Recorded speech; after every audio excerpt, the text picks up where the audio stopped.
Hello viewers, welcome to நம்ம ஆரோக்கியம்.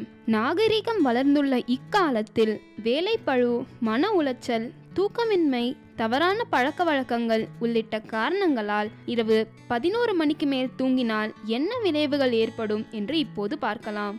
நமது உடலமைப்பின்படி இரவு 11 மணிக்கு முன்னதாக நிச்சயம் தூங்கிவிட வேண்டும். ஏனெனில் சூரியன் உதிக்கும் போது அந்த வெப்பத்தில் நமது உடலில் சில ஹார்மோன்கள் சுரக்கும். சூரியன் அஸ்தமனம் ஆன பின்னர் இரவு நேரத்தில் சில ஹார்மோன்கள் நமது உடலில் சுரக்கும். முக்கியமாக மெலட்டலின் என்கிற ஹார்மோன் இரவில் தூங்கும் போது மட்டும், அதுவும் அறையில் வெளிச்சம் இல்லாமல் தூங்கும் போது மட்டுமே சுரக்கும். இந்த மெலட்டலின் ஹார்மோனை செயற்கையாக எந்த மாத்திரை சாப்பிட்டும் சுரக்க வைக்க முடியாது. தற்போதைய காலத்தில் இரவு நேரத்தில் பணிபுரிபவர்கள், இரவில் நீண்ட நேரம் சமூக வலைத்தளங்களை பார்ப்பவர்கள் மற்றும் தூங்காமல் தொலைக்காட்சி அல்லது புத்தகம் படிப்பவர்களுக்கு இந்த ஹார்மோன் சுரக்காது.